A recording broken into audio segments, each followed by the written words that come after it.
കരുവാറ്റയിൽ ഗൃഹനാഥനെ വധിച്ച കേസിൽ കൊലപ്പെടുത്താനുള്ള വിരോധത്തിന്റെ യഥാർത്ഥ കാരണങ്ങളും തെളിവുകളും കണ്ടെത്തുന്നതിനൊപ്പം കൊലപാതകത്തിന്റെയും കവർച്ചയുടെയും ആസൂത്രണം, കൃത്യം നടത്തിയ രീതി, സംഭവശേഷം രക്ഷപ്പെട്ടു പോകൽ തുടങ്ങിയ കാര്യങ്ങളിൽ പൂർണ്ണ വ്യക്തത വരുത്താനൊരുങ്ങി പോലീസ്. ഇതിനൊപ്പം കൊല്ലപ്പെട്ടയാളിൽ നിന്ന് തനിക്ക് മോശം അനുഭവമുണ്ടായിട്ടുണ്ടെന്ന ഒന്നാം പ്രതിയായ 8ാം ക്ലാസ്സുകാരിയുടെ മൊഴിയും പോലീസ് വിശദമായി പരിശോധിച്ചു വരികയാണ്. കൃത്യം നടന്ന വീടുകളിലെ അലമാര കുത്തിത്തുറക്കാൻ ഉപയോഗിച്ച സ്ക്രൂ ഡ്രൈവറിൽ നിന്ന് നിർണായക വിരലടയാളങ്ങൾ ഫോറൻസിക് സംഘത്തിന് ലഭിച്ചിരുന്നു. ഇത് പ്രതികളുടേത് തന്നെയാണോ എന്ന് താരതമ്യം ചെയ്ത് ഉറപ്പുവരുത്തുന്നതിനായി കുറ്റവാളികളുടെ വിരലടയാള ശേഖരണമടക്കമുള്ള ശാസ്ത്രീയ തെളിവെടുപ്പ് നടപടികളിലേക്ക് അന്വേഷണ സംഘം കടക്കും. കേസിലെ 2, 3, 4 പ്രതികളിൽ നിന്ന് വിശദമായ ചോദ്യം ചെയ്യലിലൂടെ ലഭ്യമാകുന്ന വിവരങ്ങളെ അടിസ്ഥാനപ്പെടുത്തിയാകും ഒന്നാം പ്രതിയായ 13-കാരിയെ കസ്റ്റഡിയിൽ വാങ്ങി ചോദ്യം ചെയ്യുക.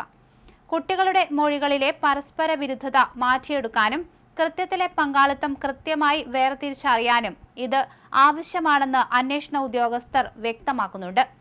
ആലപ്പുഴ കരുവാറ്റയിൽ ഗൃഹനാഥനെ കൊലപ്പെടുത്തി കവർച്ച ചെയ്ത കേസിൽ കുറ്റവാളികളെ കസ്റ്റഡിയിൽ ആവശ്യപ്പെട്ടുള്ള അന്വേഷണ സംഘത്തിന്റെ അപേക്ഷയിൽ ജുവനൈൽ ജസ്റ്റിസ് ബോർഡ് ഇന്ന് കൈക്കൊള്ളുന്ന തീരുമാനം കേസിൽ ഏറെ നിർണായകമാകും. അടിയന്തര തെളിവെടുപ്പിനായി പ്രതികളെ തങ്ങൾക്ക് വിട്ടു നൽകണമെന്നാണ് പോലീസ് ബോർഡിനോട് ആവശ്യപ്പെട്ടിട്ടുള്ളത്. പ്രതികളെല്ലാം 18 വയസ്സ് തികയാത്തവരായതിനാൽ ബാലനീതി നിയമപ്രകാരമുള്ള നടപടികളാണ് നിലവിൽ പുരോഗമിക്കുന്നത്. എന്നാൽ കൃത്യത്തിൽ പ്രകടമായ അസാധാരണ ക്രൂരതയും ആസൂത്രണ മികവും കണക്കിലെടുത്ത് പ്രതികൾക്ക് നിയമപരമായ ഇളവുകൾ നൽകരുതെന്നാണ് പോലീസിന്റെ കർശനമായ ആവശ്യം. കുറ്റകൃത്യത്തിന്റെ ഗൗരവവും ക്രൂരതയും അക്കമിട്ട് നിരത്തി പോലീസ് സമർപ്പിച്ച റിപ്പോർട്ട് ജുവനൈൽ ജസ്റ്റിസ് ബോർഡ് പൂർണ്ണമായി അംഗീകരിച്ചാൽ പ്രായപൂർത്തിയാകാത്ത പ്രതികൾക്ക്, മുതിർന്ന കുറ്റവാളികൾക്ക് സമാനമായ കടുത്ത നിയമ നടപടികളും വിചാരണയും നേരിടേണ്ടി വരും. ആസൂത്രണവും കൃത്യം നിറവേറ്റിയ രീതിയും വ്യക്തമാക്കുന്നതിനായി വിശദമായി ചോദ്യം ചെയ്യലിനും തെളിവെടുപ്പിനുമായി 5 ദിവസത്തേക്കാണ് പോലീസ് കസ്റ്റഡി അപേക്ഷ നൽകിയിട്ടുള്ളത്. കവർച്ചയിലും കൊലപാതകത്തിലും നേരിട്ട് പങ്കെടുത്ത 2, 3, 4 പ്രതികളെ കേന്ദ്രീകരിച്ചാണ് ആദ്യഘട്ട കസ്റ്റഡി നീക്കം.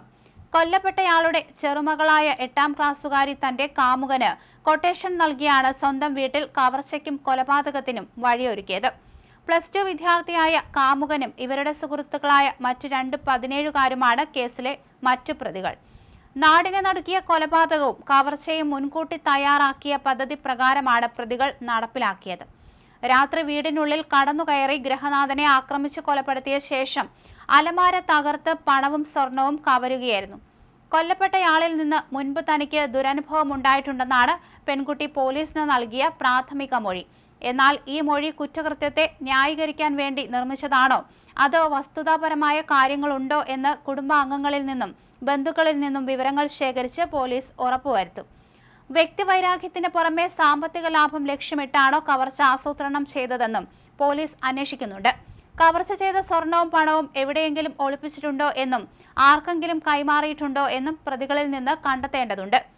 ജുവനൈൽ ജസ്റ്റിസ് ബോർഡിന്റെ ഉത്തരവ് ലഭിച്ചാലുടൻ പ്രതികളെ കുറ്റകൃത്യം നടന്ന വീട്ടിലെത്തിച്ച് തെളിവെടുപ്പ് പൂർത്തിയാക്കാനാണ് അന്വേഷണ സംഘത്തിന്റെ തീരുമാനം. സംഭവത്തിൽ മറ്റാരുടെയെങ്കിലും സഹായം ലഭിച്ചിട്ടുണ്ടോ എന്ന കാര്യത്തിലും വരും ദിവസങ്ങളിൽ അന്വേഷണ സംഘം വ്യക്തത വരുത്തും.